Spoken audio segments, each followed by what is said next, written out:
सुंदरबन के जंगल में एक ठग सियार रहता था। वह बहुत ही निकम्मा और कामचोर था। हमेशा इसी जुगाड़ में रहता कि कहीं कोई मुर्गा मिले जिसे मूर्ख बनाकर उसके साथ ठगी की जाए। एक दिन, अरे बंदर भाई, कल रात में मैंने आपको सपने में देखा। अरे रहने दे सियार, तू अपना सपना अपने पास रख और मुझे जाने दे। ऐसा बोलकर बंदर चला गया। धीरे धीरे सारे जानवर सियार की हरकत को जान चुके थे, इसलिए कोई भी जानवर उसकी बातों में नहीं आता था। अब सियार समझ चुका था कि इस जंगल में उसकी दाल नहीं गलने वाली, इसीलिए वह दूसरे जंगल जाने का निश्चय किया और अगले दिन सियार अपने जंगल को छोड़कर दूसरे जंगल की तरफ निकल पड़ा। दूसरी जंगल में पहुंचते ही दिन भर जंगल का जायजा लिया और शाम होते ही एक गधे को देख उसके पास गया और रुक कर बोला, गधे भाई, मैं इस जंगल में नया आया हूँ और शाम भी ढल चुकी है। क्या मुझे एक रात रुकने के लिए आपके पास शरण दे सकते हो? हाँ हाँ, क्यों नहीं। अभी तो तुम इस जंगल में नए हो और हमारे लिए मेहमान हो, और मेहमान तो भगवान के समान होते हैं। ऐसे कहते हुए गधे ने सियार को अपने पास रोक लिया और उसे सम्मान के साथ भोजन कराया। भोजन करने के बाद दोनों आपस में बातें करने लगे। सियार ने गधे से बोला, अरे गधा भाई, इस जंगल में पीपल के पेड़ के पास एक तालाब है, जानते हो उसके बारे में? हाँ हाँ, पीपल के पास एक तालाब है। वह तालाब कीचड़ से भरा पड़ा हुआ है। उसका पानी भी बहुत गंदा हो चुका है।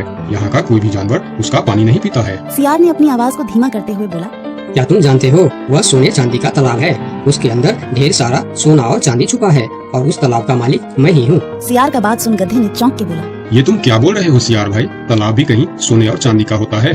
मैं भी ऐसे ही सोच रहा था। मुझे भी इस तालाब के बारे में कोई जानकारी नहीं था, लेकिन कुछ ही दिन पहले मेरे पिताजी मरने से पहले सारे संपत्ति मेरे नाम की, उसमें यह तालाब भी है। और आज मैं अपनी संपत्ति देखने के लिए ही यहाँ पर आया हूँ। यकीन नहीं होता तो यह थैली में देख लो, जो मैंने अभी इस तालाब से निकाला है।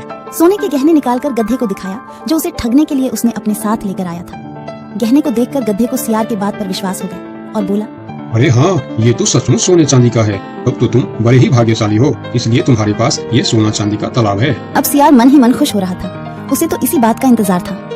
गधा भाई, मुझे इस संपत्ति से कोई भी लालच नहीं है। मेरे पास मेरे जंगल में और बहुत सारी संपत्ति है जो मेरे पिताजी ने मेरे लिए छोड़कर गए हैं।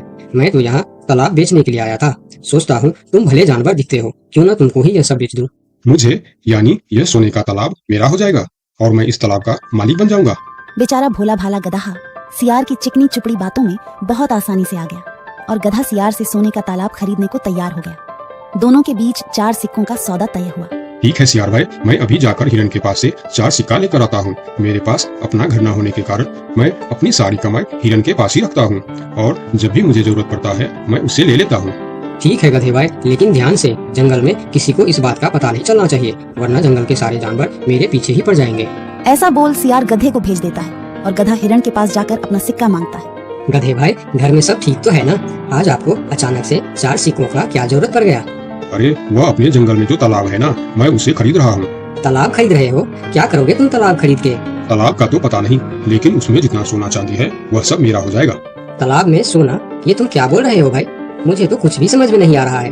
मुझे डर है कि तुम कहीं कोई परेशानी में ना आ जाओ। देखो, तुम मुझसे कुछ भी मत छुपाओ। क्या बात है, साफ साफ बताओ मुझे।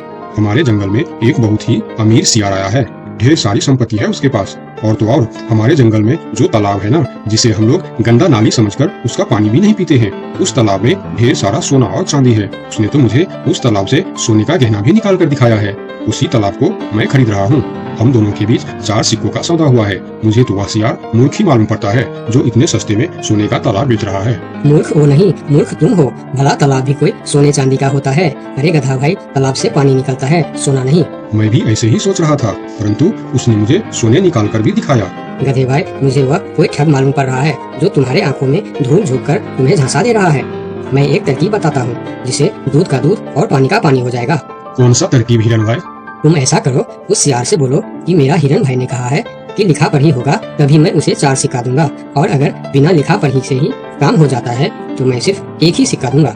अगर वह तालाब सच में सोने की है तो वह लिखा पढ़ी जरूर करेगा, नहीं तो वह 1 सिक्के में ही मान जाएगा। हिरन की बात सुनकर गधा हाँ में सिर हिलाया और सिक्का लेकर सियार के पास पहुँचता। सियार भी गधे के आने के इंतजार में उतावला हो रहा था। गधा पहुँचते ही सियार से बोला, सियार भाई, मेरा हिरन भाई ने कहा है यदि आप लिखा पढ़ी के लिए तैयार हो तो मैं आपको 4 सिक्का दूंगा, वरना बिना लिखा पढ़ी के आप 1 सिक्का ले लो और मुझे यह तालाब दे दो। सियार ठग किसी तरह से जल्दी करके सिक्का लेकर वहाँ से जाना चाहता था। वह बोला, अरे गधे भाई, तुम बड़े अच्छे और भले मालूम पड़ रहे हो, तुमसे क्या लिखा पढ़ी कराना। चलो तुम 1 ही सिक्का दे दो। अब गधे को समझने को कुछ बचा ही नहीं था। गधे को समझ में आ गया कि सियार उसको ठगना चाहता है। ठीक है सियार भाई, कोई भी शुभ कार्य करने से पहले मुंह मीठा करना जरूरी होता है। मैं अभी लड्डू लेकर आता हूँ, आप यहीं रुको।